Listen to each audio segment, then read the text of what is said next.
अरे राम राम राम राम। इतनी जोर की बारिश हो रही है। 2 दिनों से यह बारिश तो रुकने का नाम ही नहीं ले रही है। मुझे लगता है अब जल्दी ही मेरी छत से पानी टपकने लगेगा। तभी उधर से एक शेर बारिश से परेशान होकर छिपने की जगह ढूंढते ढूंढते उसी किसान की झोपड़ी के पीछे बने तबेले में घुस जाता है, जिस तबेले में उस किसान के कुछ गधे बंधे हुए थे। अंधेरा ज्यादा होने के कारण शेर गधों को देख नहीं पाता है और उन्हीं के बीच जाकर खड़ा हो जाता है।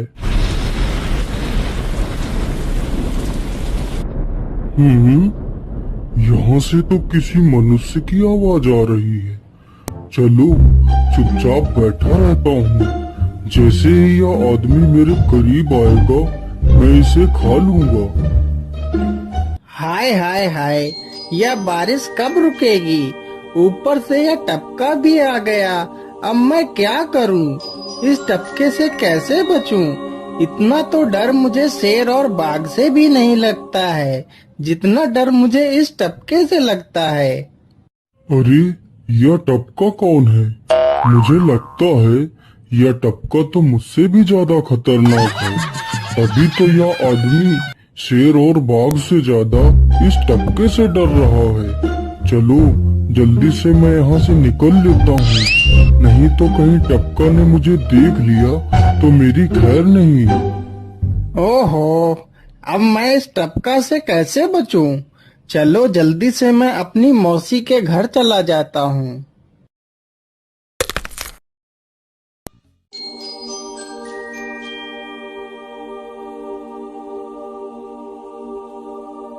अरे चल चल, गधे की औलाद, यहाँ पर छिपा हुआ बैठा है। अरे चल जल्दी। अरे ये क्या, जिसका डर था वही हुआ। यह टपका तो मुझ पर हावी हो गया। कैसे बचूं, कैसे बचूं? इस टपका से मैं कैसे बचूं? हे भगवान मेरी सहायता करो, मुझे इस टपका से बचाओ। मैं आज के बाद किसी प्राणी को नहीं मारूंगा। मैं मांसाहार छोड़ के शाकाहारी बन जाऊंगा। भगवान मेरी रक्षा करो। शेर को दौड़ते दौड़ते रात से सुबह हो जाती है।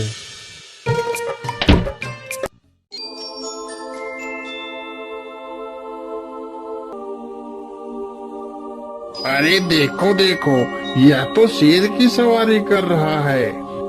अरे हाँ, सच में ये तो शेर की सवारी कर रहा है। इसे तो डर भी नहीं लगता है।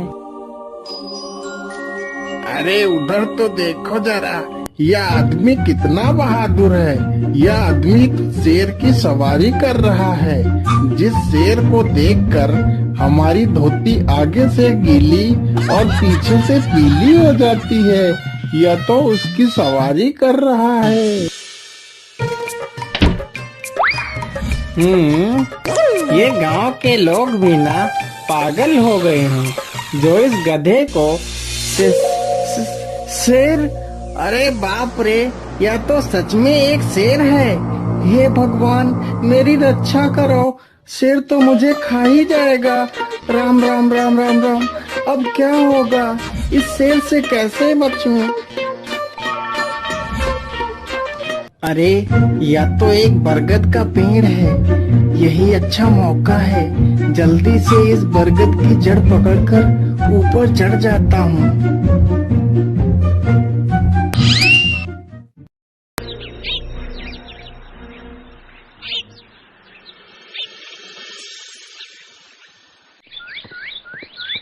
अरे शेर भैया, तुम इतनी जोर जोर से भागते हुए कहाँ जा रहे हो? आप तो बहुत डरे हुए लग रहे हो। आप तो जंगल के राजा हो, आपको किसका भय है? टपका, वो टपका मेरी जान के पीछे पड़ा है। अरे शेर भैया, जरा मुझे बताओ वो टपका है कहाँ? अरे भालू भैया, वो टपका मेरी पीठ से उतरकर उस बरगद के पेड़ पर चढ़ गया है। उसने मुझे रात भर खूब दौड़ाया है। वो तो भगवान का शुक्र है कि मैं जिंदा बच गया। चलो शेर भैया, मुझे उस टपके के पास ले चलो, जरा मैं भी तो देखूं आखिर ये टपका है कौन। अरे नहीं भालू भाई, बड़ी मुश्किल से तो मेरी जान बची है, मैं अपनी जान फिर जोखिम में नहीं डालूंगा। तुम्हें जाना है तो जाओ। अच्छा, ठीक है शेर भाई, तुम यहीं रुको, मैं अभी बरगद के पेड़ पर देखकर आता हूँ आखिर ये टपका है कौन। जाओ जाओ बच्चों, जब वो टपका तुम्हारे ऊपर हावी होगा तो पता चलेगा। अरे कहाँ है यह टपका जिसने राजा जी की हवा टाइट कर दी। चलो इस पेड़ पर चढ़कर देखता हूँ। अरे बाप रे बाप, शेर क्या अकेला कम था, जो ये भालू भी आ गया। मुझे लगता है कि आज मेरी मौत निश्चित है। भालू पेड़ पर उल्टा होकर चढ़ने लगता है, तभी किसान और तेज से कांपने लगता है। कांपने की वजह से किसान के हाथ से छड़ी छूट जाती है और उल्टा होकर चढ़ रहे भालू के पिछवाड़े पर जा लगती है। भालू धड़ाम से जमीन पर गिरता है।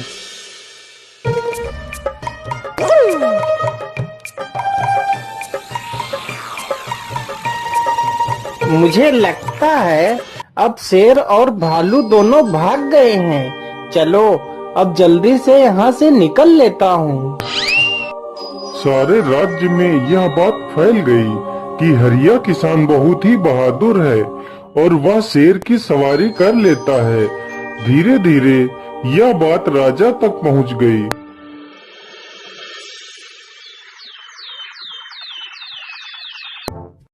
महाराज, क्यों न हम पड़ोस के गांव से हरिया किसान को बुलवा लेते हैं। वह बहुत ही बहादुर है, उसके बहादुरी के चर्चे तो पूरे राज्य में हैं। मुझे पूरा विश्वास है वह इस काम को जरूर कर सकता है। वह इस दुष्ट शेर को जरूर पकड़ लेगा। सैनिकों, हरिया किसान को आदर पूर्वक हमारे दरबार में पेश किया जाए। महाराज, आपने हमें याद किया, बताइए क्या बात है। मालिक, हमसे कोई भूल हो गई क्या मालिक? नहीं नहीं हरिया, तुमसे कोई गलती नहीं हुई है।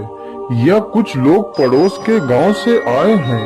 इनका कहना है कि इनके गांव में कोई दुष्ट शेर आ गया है जो इनके पशुओं को उठाकर ले जाता है और उन्हें मारकर खा जाता है।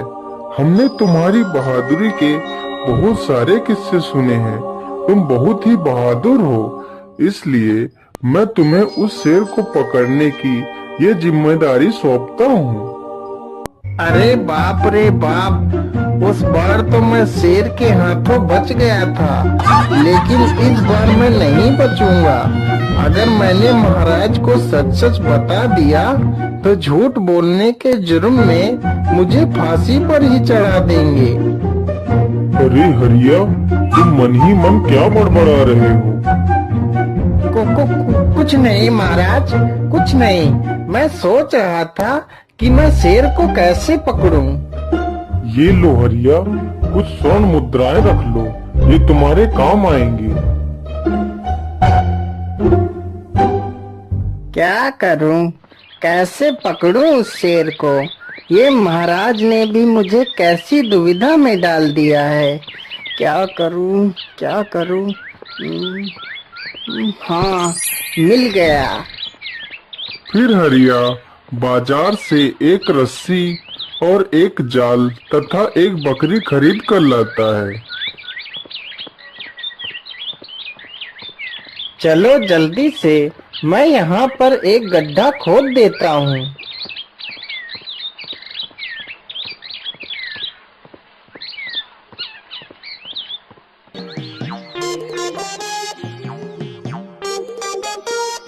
गड्ढा तो खोद दिया।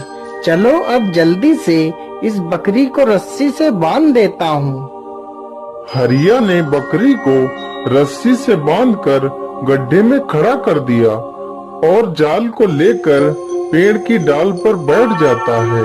थोड़ी ही देर बाद जब बकरी को भूख लगती है तो वह चिल्लाने लगती है। अरे, यह तो बकरी के चिल्लाने की आवाज है, लेकिन यह आवाज आ कहां से रही है? आसपास तो कोई नहीं दिख रहा है। मुझे लगता है यह आवाज उस पेड़ के पास से आ रही है। चलो चलकर देखता हूँ।